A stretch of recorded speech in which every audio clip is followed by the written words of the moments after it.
We need our chapstick before we start. Oh, no, no, no, no, no, no, no, no. We're live, buddy. Oh, no, no, no, no. Welcome back to the Investor Shed podcast. Today is a special day. This is our first day. We're live on Twitch. Whoa! What's up, Twitch audience? We have 0 followers. Oh, yeah.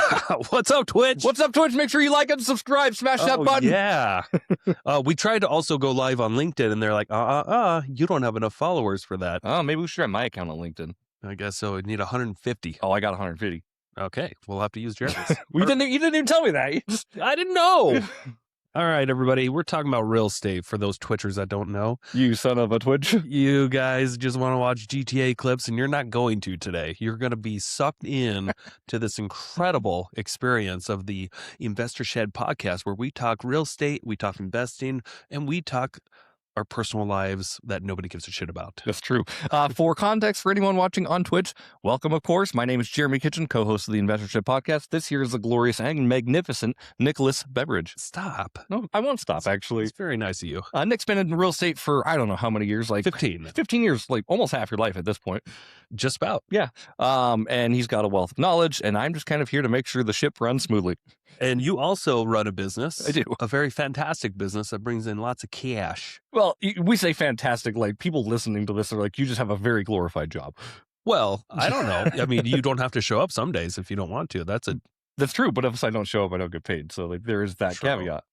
Jeremy's in the he's in the you were in the startup phase for a while. Mm-hmm. Now you got things dialed in a little bit. Yeah, I'd say we're past startup, but we're at like we're definitely feeling growing pains of like what are we? What do we want to be? What do we want this experience to be?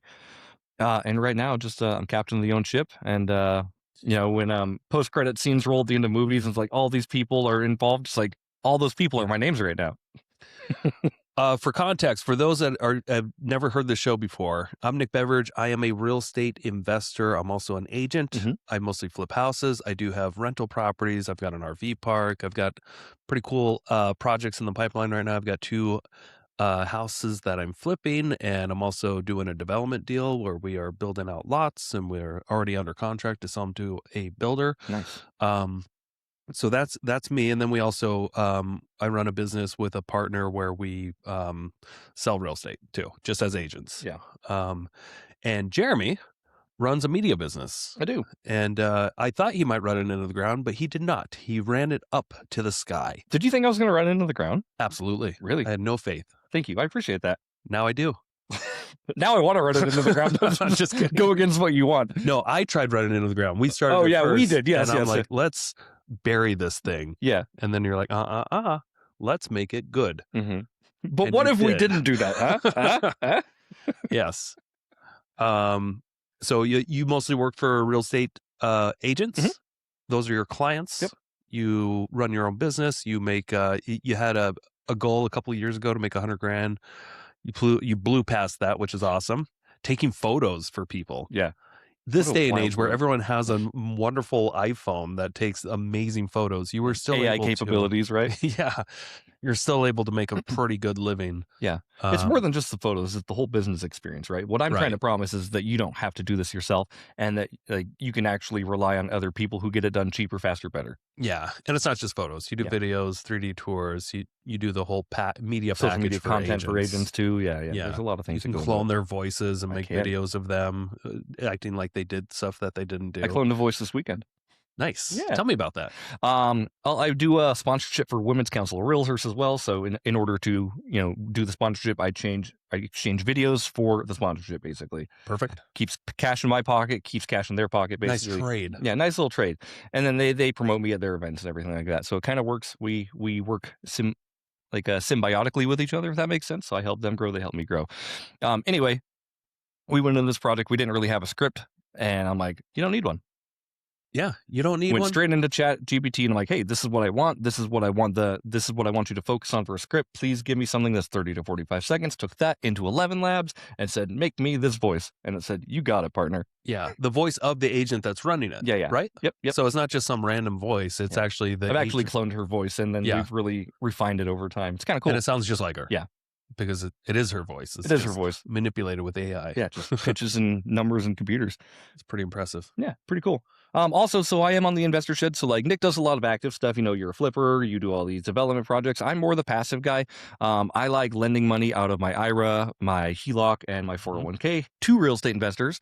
And I like borrowing. And you like borrowing that money. So like, give it here. I'm always out of money. I need more money because I spend money every day and lots of it. I actually just re-upped another loan this weekend.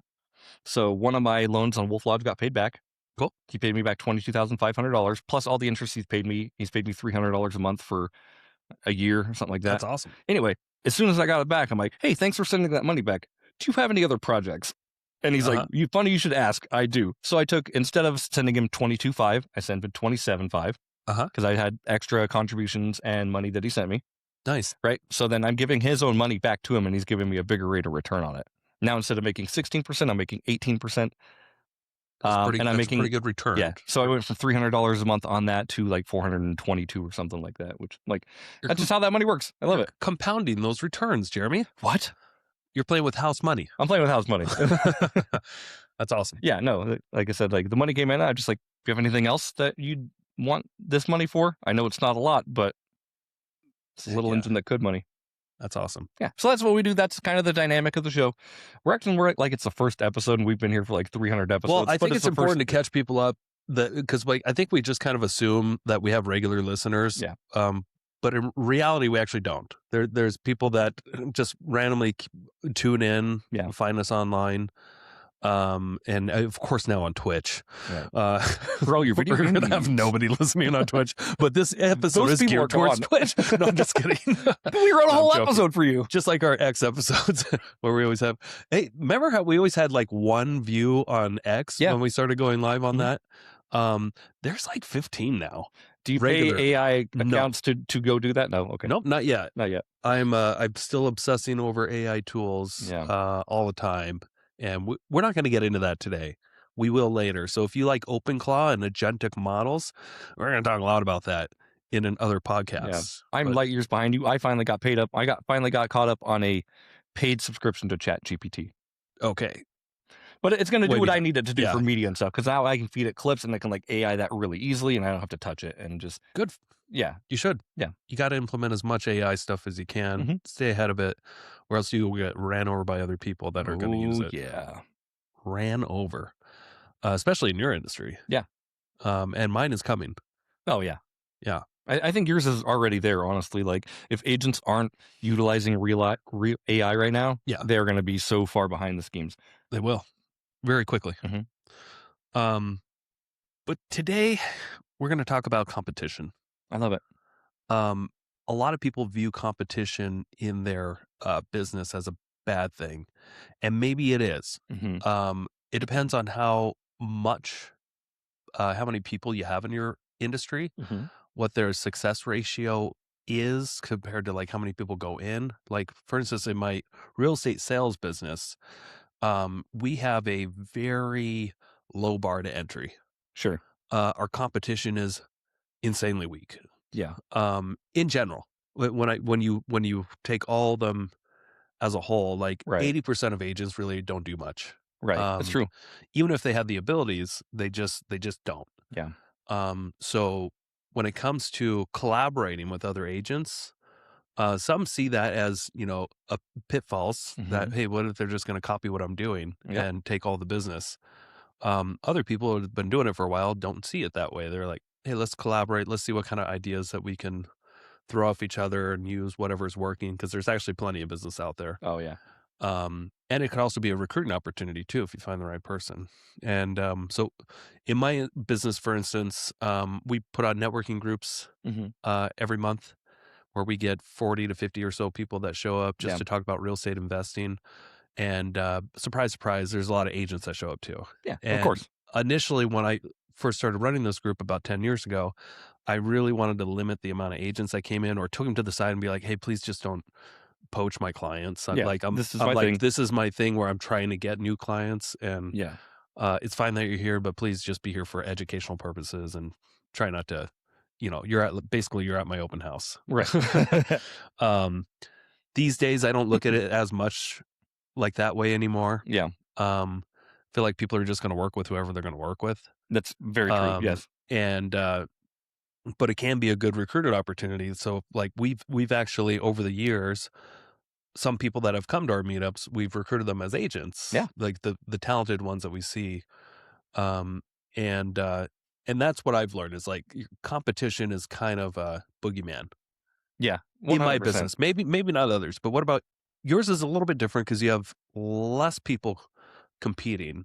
I would say that yes, there's less, but there's also like, you know, like if there were 60,000 people, or how many realtors are there in the Northwest? 20,000, something like that? 2,000? Oh, like 2,000. 2,000. Okay, wait, 2,000. Yeah. Right, that's a lot of real estate agents. And like 200 that are doing things. Right. And as far as like real estate photography, like I think the ratios match for the amount of people who are doing it, right? Because like there's probably 10 to 20 in our area. 10 to 20 competitors? Yeah. Of media. Wow. Yeah, there's a lot right now. Because I only hear about like 3 of them. Sure. I mean, I network with a lot of them. You're one of the, would you say you're in the top 5? Yeah. At top 10. Top 10. Yeah. Oh, okay. Who'd you say are the top 5 competitors that probably do the most business? Do you have any way of knowing, or is it just like how often you hear?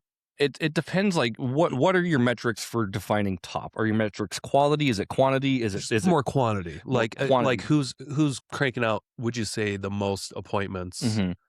Do you have any way of knowing, or is it just kind of a guess? Well, I mean, some of the other media companies have posted on social media like, "Hey, we did 1,000 shoots last year," and I'm like, "Cool, I did like 500 or 450 or something like that, right?" Okay. So like, obviously, you've done more, but you've got a team, so you're not like 1,000 shoots is a lot. 1,000 shoots is a lot, yeah. Inside Media Spokane did that, by the way. Like they do incredible work. Inside Media Spokane? Yeah. Okay, so that's a bigger market, Spokane. Yeah, a little bit bigger market. Because that's a different state. I think they Washington. Come over here too. Like we're in like the same similar fields, of course. But you do Spokane as well? Mm-hmm. Okay. Yeah. How often are you in the Spokane versus the North Idaho market? Probably about 10% of the time I'm over in Spokane. Okay, so it's not often. Not often. It's 1/10 of your business. Yeah. And I mean, like a lot of times I go north, I go south, I go east, I go west. So when you compare this big company, what products they offer at what pricing and their services, their quality, how would you rate yourself against them? I would rate myself against them as far as like pricing. I would say I'm like a 10. Like I beat them in price, but they beat me in quality. Okay. And that's fine. Like it's a different agent experience for a different person, right? Yeah. They do incredible like video. Like video is their specialty. Okay. Photos, they look pretty similar to mine. Like on a 1-to-1 scale, we're using the same editors, so we're using the same systems to pump out our product. You know what I mean? What makes their videos better? They are implementing a lot of AI, and they're really good at getting agents to be comfortable. They're getting good at agents to be scripted. They're good at just the choreography of the whole thing and making almost a song and dance. Okay. Yeah. Yeah, because there's a lot of that these days. Yeah. Agents are just being annoying. There is that. I mean, hey, been there. Yeah. And I don't think that's I don't think that's a bad thing, honestly. Yeah. Like, I think you being on camera and being annoying is way better than you not being like just on camera. dancing in a house. Yeah. And not really. Well, I think there's a fine balance between like people, they want to tune in to see like a house, maybe. Yeah. I don't know what they want to tune into anymore, but we'll talk about maybe this. Maybe we don't. Yeah. I'm curious. A lot of times, what the consumer actually wants to see. A lot of times. Versus what the agent wants to see. You've seen this before too, where I've tried to go really fast on a video. You're like, hey, I don't really like these like quick jittery things. Give me a slow thing. Yeah. A lot of times social media is just like fast right now. I'll watch a video and I'm like, what was that? None of that was real. There's just explosions. There's explosions and there's houses being morphed and like cars. And I'm like, what? I got to admit. What product is this? I hate that. Yeah. And I don't know what my wife thinks. I need to ask her because she's more of a retail type of, just interested in houses, not seeing it from a real estate agent's view. I got to talk to more people about like, what do you actually like seeing when it comes to just real estate agents showing off a house? Yeah. Do you like the fast, crazy AI stuff with morphs and all that? Mm-hmm. Do you like it quicker, or do you like a kind of a slow burn? Yeah. Do you like the agent kind of walking through and showing, or just no agent at all and just showing the house with music? I'm curious, do you have any insight on what consumers actually prefer to see? So consumers like to see that their agents are online. right? Okay. So this is a good way for people. Like I always say, like Instagram's not going to sell your house. You know what I mean? People don't go to Instagram to go buy a house, but they will go to see how well you present a house. Okay. You know what I mean? So that can help you bring you future listings, but I don't think it's actually going to sell this listing. And I could be wrong there, but you know, agents, it's all about who you know, like, and trust, and just staying in front of camera and staying on top of these things. Like, right, you do your networking event because it keeps you relevant. Sure. And this is just the way that agents are doing that, basically. It's just my way of getting in front of faces. Yeah, exactly. Yeah. And that's not necessarily contacts on the phone, but like face to face, seeing people, letting them know I'm a real estate agent that can help. And there is science behind it that it actually works. Like I post a lot on Instagram, on YouTube, and everything like that. When you get a booking, and I always ask new people, like, "Hey, how'd you hear about me?" They're like, "I found your Instagram," and I'm like, "Great, oh, cool, something works. All right, something is there." Yes. Yeah. And then same thing with like Google. You know, like you don't think anybody finds you on Google, but I always ask, like, "How'd you find me?" I don't market on Google. I mean, I'm like, I have a website. But you have a page. Yeah, they're like, I found you on Google. Do people give you reviews? On Google? Do you ask for them? Every now and then, yes. Good. Yep. Yeah. Trying to bump that system back up, but funnels are being put in process, of course. So when I email people and when I send them photos, I'm going to send them reminders to give me 5-star reviews. All this is in the back end, like cooking right now. Yeah. But yeah, I think agents want a couple things. So they want to almost keep up with the Joneses. Yeah. Right. So like being in front of people is important. The people who are not in front of people are so bad at like social media. I did a real estate listing for somebody who hasn't listed, it feels like, in 20 years. And he's asking me all these questions after I delivered the photos. He was like, "Hey, can you organize the photos on the MLS?" I'm like, I cannot organize the photos on the MLS for you. I can organize them on my ordering platform. Then when you download them, you can put them in the MLS that way. But if they're already on the MLS, just talk to your broker. I don't have access to that. You know what I mean? So yeah. Anyway, it's just like, oh, you don't know anything about social media, and that's okay. Well, could you at that point be like, well, my wife runs this listing business, and she could do all this for you? I could. Do you ever recommend that? I do. People ask you can tell when people are wanting the help versus wanting to do it themselves. So yeah, you know what I mean? Like he doesn't want to pay an extra $400 to get signed up for a TC and then have to. He wants to just get it done. Okay, cool. Good luck. Yeah, yeah. Anyway, that's just, you got to put up boundaries. Yeah, you got to put up a couple boundaries. Like I always pitch the service. Like my wife does this. I mean, she'll answer like a question or two for free, but like any more than that, she has to sign you up as a client if you want to get deeper in it. Yeah. So I had to fire a client for the first time. Yeah, you did. A couple weeks ago because of boundaries. Yeah. Like it was hard for me because I don't think I've ever actually fired a client before. Like literally, I'm terminating your listings based off your behavior. Yeah. And I know like this particular client you're talking about. So yeah. And it's tough, but like boundaries, dude, you gotta be strict with boundaries with certain type of people that will take advantage of it. Because I kind of like let the boundaries not totally exist sometimes just based off how much time I have available because I like to just do things and help people. Sure. And then sometimes I get busier and it's like I can't do as much, but I can refer you people, blah, blah, blah. I feel like that's good karma to put back into your business when you're helping people like that, right? I'd put into a karma bucket and eventually this karma bucket might pay me off, it might not. Yeah. Like never expected, of course, but when it does pay off, it's kind of cool. It does. Yeah. It does pay off eventually. Mm-hmm. So how do you feel about firing this person, by the way? Like relieved. Good. Okay, that's great. Yeah. You weren't hard in the moment. Like, yeah. Oh yeah, it's nerve-wracking because it's just like somebody that you've worked with for 2 years. There were 3 properties to sell. I basically sold all 3. Sure. And then he screwed up 2 of them. Yeah. To like get them back. Like actually, like I think he intentionally tried to just because he's such a dick, tries to ruin things. Yeah, that's just that type of personality. Some people like to see the world burn type of thing. Yeah. Yeah.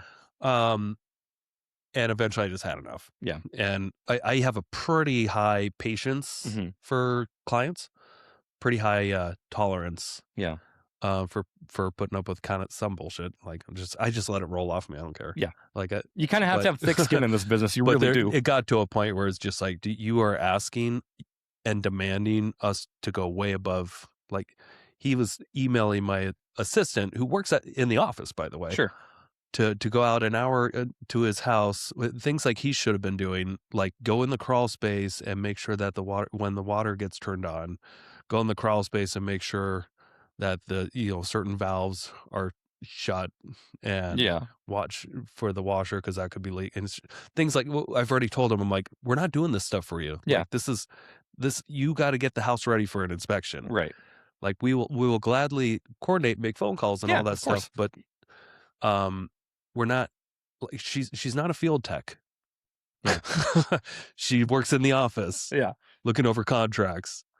And then we got somebody for him to do all this stuff very cheaply. Yeah. Like we went through the hassle of trying to get him bids for somebody to totally get this house ready. And they gave an unbelievable price. And he was just like, this is bullshit. No. Okay. Like, okay, what do you want now? Like, you want me to go get more bids cheaper than I've ever seen in my life? Yeah. To do things that you are not willing to go and do yourself? Anyway. Eventually, it didn't work out. Right. Cool. And obviously, like, you've been in this business long enough, Nick, where you know that, like, sorry, my stool broke. You just pulled and broke it. Well, I was trying to get it back up. It was bending downward. Obviously, you've been in this business long enough. You know that obviously there's an abundance of business out there. There is. But it is hard to realize, like, sometimes you do have that scarcity mindset of, like, if I mess up this one thing, it is going to snowball and nobody's going to want to work with me. The funny thing was, after I finally, fired him and he agreed, we terminated that night. Joe texted me, said, hey, got a $1.8 million listing we're going to get. I love it. And this guy's easy. I love it. He doesn't care what the commission is. I was just like, what?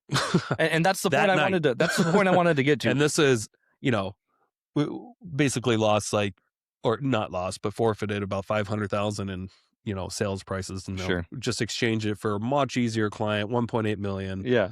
Worth of volume. And it's amazing how the universe can say, hey, we have plenty more. Yeah, absolutely. The universe is always like, there's plenty. Yeah. There's plenty always. And I think, like, a lot of people go through this. Obviously, if they get rid of a customer, they think, like, wow, this is the worst. And, like, you should really switch that mind frame, because there is this abundance out there in the universe. My wife does this specifically when she wants to fire a customer. I'm like, fire them. Seriously, like, fire them and watch and make room for somebody new. Yeah. Give openings for that. Yeah, exactly. I mean, I fired a couple clients in my life, and then it's nice knowing, like, I don't have to work with you. Yeah. Good luck, Chuck. Yeah. Have fun with the next guy you try this on. Yeah. But yeah, and speak specifically in our businesses, like, we're talking about competition. That's where this, all kind of comes in. It's an abundance mindset. Yeah. Like, really, I think it will serve you more Mm-hmm. to have an abundance mindset versus a scarcity mindset. I've never actually been in a situation where the scarcity mindset has worked. Yeah. That I can think of. A lot of times my thoughts become the things, anytime what I mean? I've intentionally tried to be as cheap as possible, Yeah. it's always backfired. Yep. So I think it's just important to be like, just choose to be an optimist if you can. Yeah.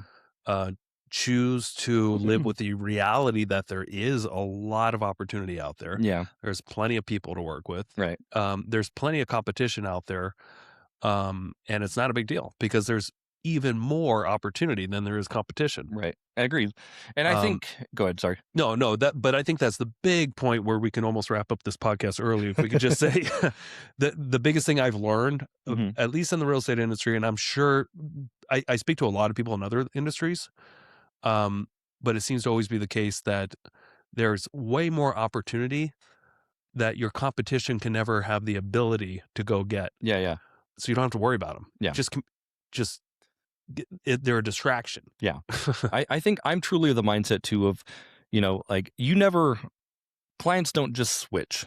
You know what I mean? Like, so, like, if someone is using you and they go to somebody else, it's not because that person took them from them. It's because you didn't provide enough value to keep them. Yeah. And I fully believe that. Like, it happens all the time in my industry. Like, I'll see a new listing and I'm like, wow, I used to work with that person, and there's an instant tinge of, like, that hurts. But then I'm like, that's what this business is for. Yeah, this is my fault, and that's okay. If my wife cheated on me, it probably wouldn't be because she was swindled by just the most charming person ever. Yeah. There might be something wrong with the relationship. Yeah. Let's look at the baseline foundation here, right? There might be something that I'm not doing. Yeah, exactly. That led to that. Yeah. And it's a really good opportunity to almost self-reflect, honestly, like, because I'll see it and I'm like, oh, cool. Like, I used to work with them all the time. I wonder what happened. Yeah. And sometimes, like, I'll just ask them, like, hey, like, I'm not trying to, like, be weird or anything, but, like, why'd you guys switch? And I'll open up that conversation, because I want to know what it was that made them switch. Yep. To see if I can provide the similar value or know where my leaky holes are in my boat. And it's not enough to be like, well, we're under contract. Right. Yeah. We're not under contract with any of this stuff. You're free to use whoever you want. Like with my wife, for instance, we're under contract. We're married. She's not allowed to cheat. Yeah, but I can't just be like, that's our thing. And like, I don't have to worry about it now. I can treat her. It's not a lifetime I can treat membership. her like shit forever because we're married and she's already agreed that she can't go have an affair. It's illegal. You also agreed that you'd be a good husband and like, but supportive. Some people think about this when it comes to their business relationships with their clients. Like, hey, they already signed up. Or they already agreed, to be a client of our brokerage. They're under contract. They will be penalized if they go move somewhere else. People do it all the time. Yeah. And it's very unlikely that you can hold someone's feet to the fire with fear. Yeah. You always get more with honey. Yeah. Yeah, absolutely. Like in those type of situations, like you've already created a not win-win on both sides. Yeah. And if you're going to be that person, they're going to talk about that. But there are plenty of agents that, like, back to my industry, where they feel as long as they've gotten somebody under contract, a buyer, like with a buyer rep agreement or a seller with the seller rep agreement, then some people think in their mind, oh, I'm good. Yeah. It doesn't matter how we treat them now. Hey, quick commercial break here. Thank you so much for listening to this podcast. I really do appreciate it. If you want to give back, let me help you buy a house, or I can help you sell a house. It's the only way I make money when I'm not investing in real estate. I don't make money on this podcast or the events I do, but I do make money only when I help people buy and sell houses. So if you're looking for your next investment and you're here in North Idaho, I want to help you personally. If you are not in North Idaho, I can still help you out. I have a vast network of referral partners all across the country, and I can find the right real estate investor savvy agent for you so you don't have to. It doesn't cost you a thing. Thank you for your support. Back to the show. And I've seen that on the back end as well. Not true. Yeah. Apparently, people will abandon you even if they've already signed a paper. It doesn't make it. It's slightly more inconvenient for them to abandon you, but people will do it. I've shot the same house for different agents 3 months apart because the house didn't sell and they didn't feel it was properly marketed. Yeah. And like there's awkwardness when I get there. I'm like, oh shit, did they not like the photos? Like, because it's going to be the same dude showing up to take the same photo. But like, I try to keep these relationships going. And then in between the two agents, one of them was like, hey, do you think we could get the drone photos from the other guy? And I'm like, I'll ask. Yeah. It doesn't hurt to ask. I'll be that mediator. I don't care. Sure. And I tried giving this last time was the first time they ever declined it. Oh, okay. Usually people are like, I don't care, just whatever. I don't want to talk to those people. These people what if he gave you $20? I tried giving them money. I tried giving him money out of my own pocket. Oh, okay. So you can charge. Yeah. So I was just going to basically pay it forward. But I was like, I'll give you $100 credit on your next shoot, which was basically the price of the drone photos. Sure. $100 credit on your next shoot. All I need is just access to the drone photos. And they're like, nope. And I'm like, I respect it, and I will not give it to them. Yeah. Even though I could, so because I own the photos. They were either pissed at the client or pissed at the new agent. They were pissed at the client. Yeah. Anyway, and the client was pissed at them. It was a very toxic thing. Yeah. And just trying to negotiate with them, I'm like, I'm paying you back. Like, if you want financial compensation, this is how you get it. Yeah. Anyway, it didn't work, and that's okay. Were too strong for logic to make, and that's okay to make it work. Right. And again, it was so weird because I was like, I was here 3 months ago shooting these exact same photos. You okay? Yeah, I'm just seeing. Yes. Your cup made a noise.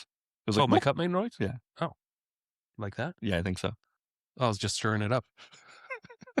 Anyway, we have pre-work. You're not drinking enough pre-workout. I'm sorry. Here, cheers. You want it?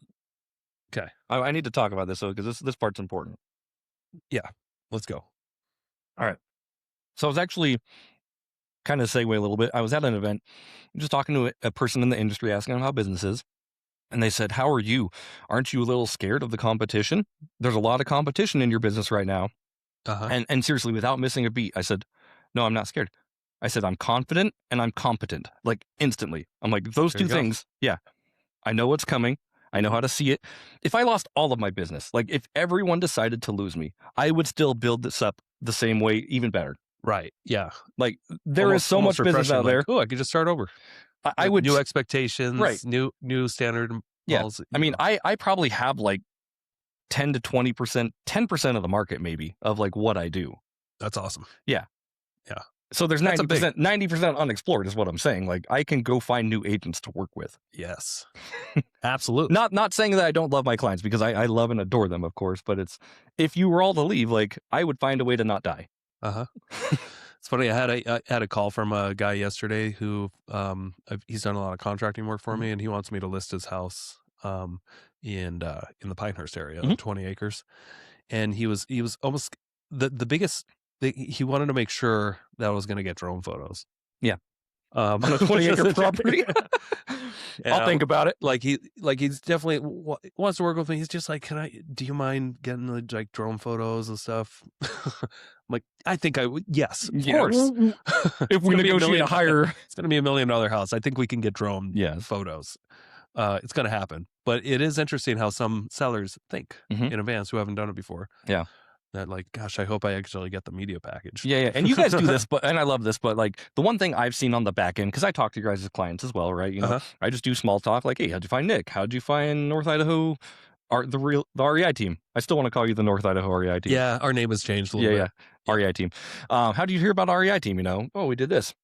Oh, do they? And like, I hear this all the time. Are you going to do the 360 tour? Are you going to do drone photos? Oh, nice. Yeah. Like 360 tour is the one thing I will say that clients, like homeowners, want of their house. They want a floor plan and they want to click and walk around the room, which is silly because most agents don't want that. No, it's great. Yeah, I know you think it's great, but like I talk to a lot of people who are like, nah, nobody looks at those. And I'm like, you'd be surprised. They don't. Yeah. Do you want to see the metrics of 10 to 20,000 views per property? No? Okay. But it's a cool new feature for consumers. Yeah, it's for consumers. It's for consumers to like browse around in a house and stuff, and it's a cool little feature. Especially if they're really interested in the house. Yeah, if they're really actually interested in the house, then they want to tour it early. By the little 3D tour. It's like it's a sneak peek. Yeah, and it's more than just photos. It's this disconnect between agents and their clients because agents don't think it's valuable. Sellers do think it's valuable, and it's the cheapest add-on I have. Yeah, how much is it? $50. That's super cheap. Yeah. Build you a floor plan and a 360 tour. It's nuts. Yeah. Nuts cheap. Yeah. Yeah. You need to push that more. Or raise the price. Yeah. Yeah. We'll see. I mean, I've got ideas in the pipeline, but things are firing on, I wouldn't say all cylinders, but most cylinders right now. And again, like competition, like there's a few other agents in the area or real estate photographers in the area who do really great work. And I love connecting with them and I love talking business with them. Like open my Instagram right now and we can talk to a couple other real estate professionals in the industry doing it. That house that you shot for us on Thursday, we already got an offer last night. Nice. And I haven't even had a chance to edit the video yet. Nice. But maybe somebody walked around on the 3D tour and they're like, I need this. Yeah. You never know. Yeah. It was also, you know, you guys have your thing and you've said this before. It's a price war and a beauty pageant, right? Be the best price and that's house. actually the most important thing that people like still, it always comes down to that. It doesn't matter how, in my experience, how much AI you can throw in to a quick 30-second reel. Yeah.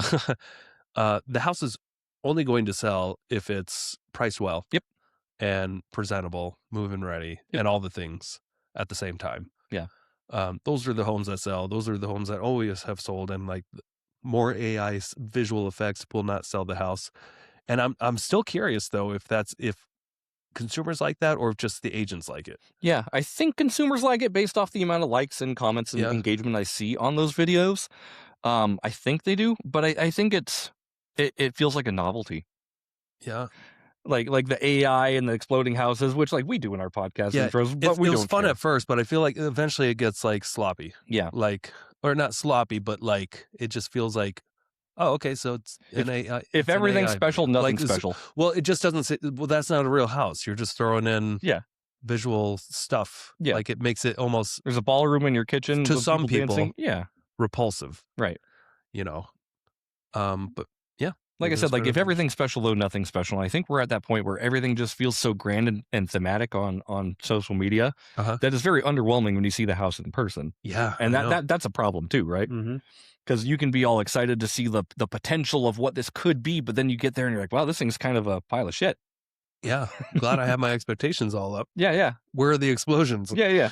Where are the explosions? And I think that can actually like, it can backfire to a point where people see that, you know, the perceived value of what they see online is this grand thing. And then they get there and they're underwhelmed, which makes them, you know, not feel that the value of the property is there. Yeah. I do feel though that if I had to guess, most people that are seeing these AI real videos of a house, they're not the ones that are actually going out and looking at the homes. Sure. Most people, I think that are going to see these homes, they saw it on like Realtor.com or Zillow, and they saw the photos and maybe a 3D tour. Yeah. Well, you can still add like a nice cinematic video on Zillow. But like you said, like people aren't buying homes based off what they see on Instagram. Yeah. If they're buying homes, they're typically not on Instagram, right? Because they don't have time. They're working and stuff. Right, and right. Like, yeah, that's just my guess. I did a social media presentation a couple months back, and I'm like, like as a real estate photographer, it's so easy to find realtors online. Because your profile says realtor up there, but we're not hiding. You guys, it's so hard to find people to buy your house online. You can't just like go to somebody's Instagram page and they're like, I wish I could buy a home with a realtor.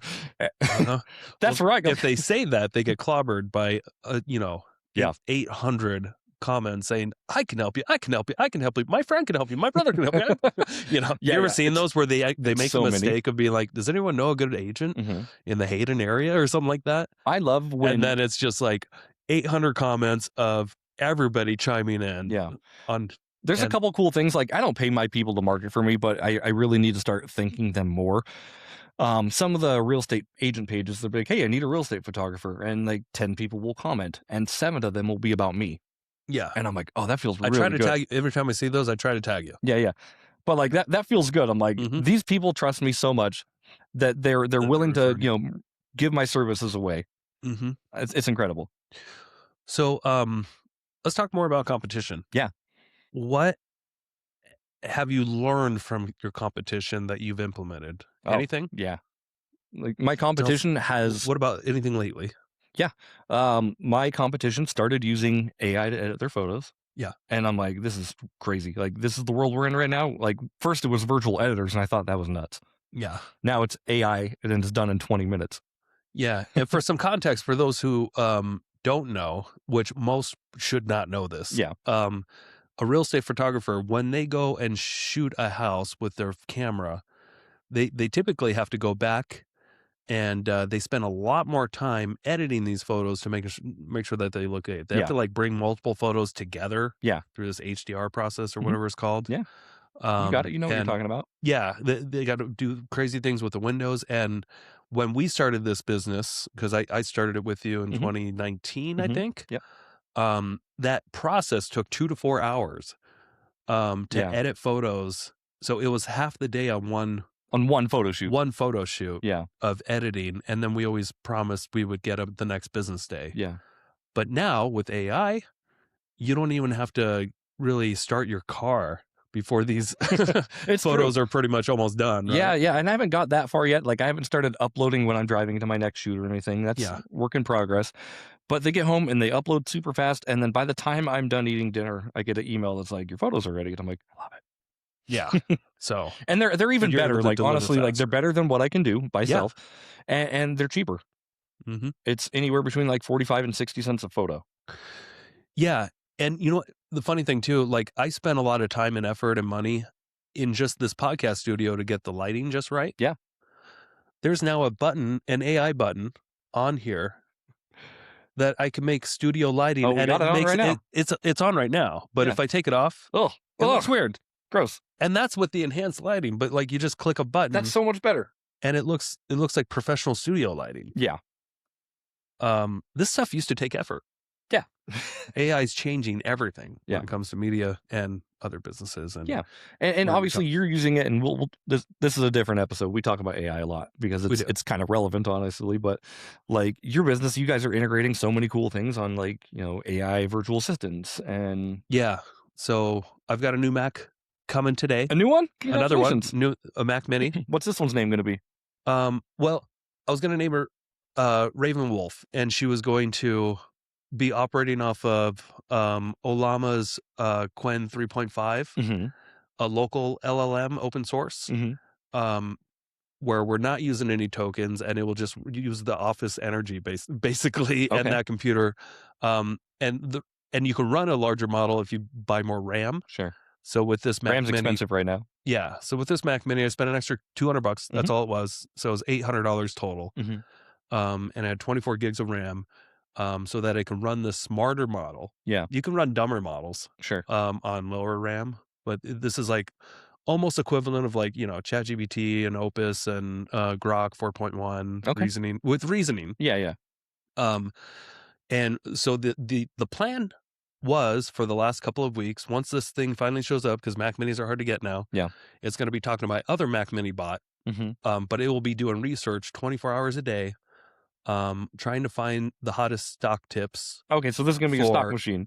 Yeah, but it's going to be the researcher. Okay. But it's going to click on every 2 minutes, and scan TikTok and X and Yahoo Finance and all these, just seeing, is there anything that was just announced that we should make a move in 24-hour markets or stock market, or do any put options or call options, any crypto trades. Yeah. Because there's also 3 brokerage accounts that I have my other Mac Mini set up ready to trade. Yeah. It just needs the instructions. Got it. And so this thing would be researching, and then once it like thinks it has a tip, it will ping the other machine to do some quick research on that topic, and make sure it's verified that this is a good tip. Cool. And then if so, just make the trade, like all within 30 seconds or so. Because then it will use the Grok model, which with reasoning, to do a little bit deeper dive, smarter reasoning, make sure it's not looking at something that's fake or anything like that. And then I'll make the trade. That has been my plan for the last couple of weeks, and I have this grand plan on how to implement it. I might not even do it though. Okay. I might just run that model locally, and just have that as the new real estate AI assistant. Just because I don't know why. I feel like maybe there's even more opportunity to just ramp up this real estate sales business on insane levels, to where it's doing some sort of research constantly nationwide to find opportunities for buyers and sellers and getting leads, and then maybe sending them to the other machine once it has a lead to qualify that lead and try to refer it to another agent in the country. There you go. Maybe a little bit more safer money than just lighting my investment funds on fire for an experiment. I feel like this would be, I'd have a little bit more control over staying in the same industry. Yeah. Or just I have so many ideas in my head. I bet. But that was the initial plan. Yeah. You are a visionary for a reason. Like your job is to have these grand ideas, but I think I'm going to try out the trading bot and see how it works for like a week or so. Sure. It's a lot to set up. It's exciting, but then I'm also like, why am I trying to start a new business when I've got this perfectly good business that I have 15 years of experience knowing the ins and outs? Perfectly good businesses. I could just take the next month or so and just like all the little standard operating procedures, just figure out how to implement these 2 bots into all those things. And Alex Hormozi talks about this all the time. Is this interesting that you bring this up here? What you're referring to is like, you've been in business for a long time. Would you consider yourself bored of it? Are you not doing the boring work?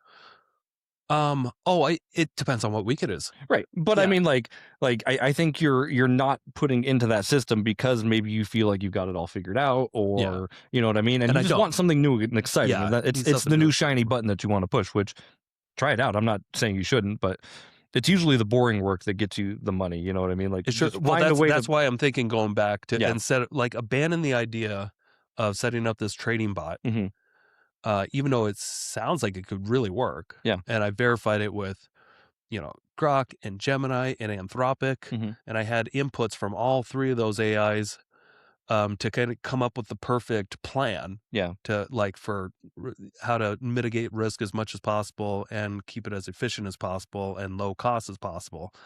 But I keep going back to, I watched a lot of Alex Hormozi over the weekend too. Like, why don't I just implement this in my business? Yeah. Why start something new? I already know the ins and outs. I have 15 years of experience in real estate. Yeah. Just plug away at the standard operating procedures and replace what normally we would do. Like, if I could just take time doing that, I feel like my income is more likely to have, it's more likely to grow into something special. Or you could even and I know we've talked to a person who goes into your business systems on the podcast before. I forgot her name. Was that weightlifting chick? Anyway, she like goes into your standard operating procedures and like starts the bikini model. Yeah, the bikini model girl. Anyway, like even like you don't have to do this. You could hire somebody to like pick apart your systems because I think an outsider's perspective could help you not get tied up in that. Oh, I want to be tied up in it. Okay, well that's up to you. Like, but like, again, like we talked about this with like my CRM too. Like, I don't know how to run it. I should pay somebody. Then you're like, you should just figure it out. And I'm like, yeah, but I want to pay somebody. But OpenCloud can now manage a database if you set it up right.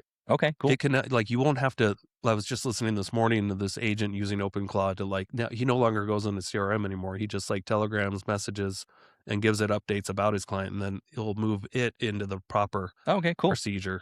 That's so cool. So anyway, one more Hormozi thing he talked about. He was one of his colleagues he works with ran a garbage truck business, and he sold it. And he asked him, he's like, okay, what are you gonna do now that you sold your garbage truck business? He's like, I'm gonna build another garbage truck business. And Alex Hormozi's like, are you crazy? And he's like, why would I not? I know everything about this business. Yeah, I know how to acquire customers. I know how to acquire trucks. I know how to do it. I'm just gonna do that again and sell the same shit back to the same people I just sold it to. Nice. I was like, that's incredible. It's like you can just like strip your business and then just do your business again. Exactly. It's the same with real estate. It's the same thing. Yeah. Mm-hmm. Totally agree. You could sell your whole clientele to somebody and then just be like, well, I'm going to go get new clientele. The HVAC guy did it here locally. Yeah. He did. Trademark Mechanical. Okay, sold cool. Built it up, sold it, and he started another one. I love it. That's so cool. What a flex. I know. I'm so good at business. I've done it twice. Guy can flex. Yeah. Anyway, like obviously like Nick and I get distracted, of course. So you're talking about all these cool ideas, which I do think are like seriously cool. Yeah. But like just diving into your business is probably the best bang for your buck. That's what I agree. It's probably but it's the not best thing. Shiny and it's not new and it's not exciting, and that's the problem. Yeah. Yes. You want to build a crypto mine here? No. No. We invest with our Gemini cards. Well, I do. Yeah. I would like, once I get the my cabin all set up that's completely off grid, I would like to try to tinker and set up a crypto mining machine out there because the power would be free. Sure. You know, so might as well just use it. Yeah. I love it. So that's how my brain thinks. It's like, how can I get it as efficient as possible and not step over opportunities? Sure. When they're just right there. As long as you have like a little MacBook Mini out there or Mac Mini out there that can talk to you and something like that. Yeah. Yeah. That's cool. So, and competition, I guess, just to kind of wrap this thing up, like I view competition as great, to be honest with you. Like the more competition in my business, the more it really solidifies how good I am and how I can overcome obstacles. I don't want to become complacent. I don't want to just be this. I want to continually evolve and do better. And I know that because I look back at my photos from 3 years ago and I'm like, these are really bad. You should have seen the first set. Yeah, so bad. Uh-huh. I do need to make a social media post about it. Like, hey, this is the first house I ever shot. I got a scar on my arm from the drone because we didn't know. Is the scar still there? It was right. Yeah. I don't know. It's in there somewhere. He grabbed a drone out of the sky because he wouldn't land. And the blades. And Nick was there, and there was a puppy that was pooping on the couch or had a potty. Something like that. And I didn't know how to remove it from the photos, so I just got weird angles. Nowadays, I'm like, leave it there. I'll fix it. Like, it's so easy. Uh-huh. Yeah. Anyway, like I love competition. We love our clients, of course. And yeah, this is a good episode. It is great. So don't be afraid of competition out there. There's plenty of it. There's plenty of abundance. Mm-hmm. Plenty of clients. Be afraid of your own distractions. Yeah, like us. Have a good day. Thank you so much for checking out the Investor Shed podcast. If you enjoyed your time, make sure to leave a 5-star rating and review on Apple Podcasts and Spotify. Follow along on YouTube, TikTok, and Instagram at The Investor Shed for shorts and promos about each episode. Do you want to be a guest or know someone who has great real estate investing advice and stories? Reach out to us at theinvestorshed@gmail.com.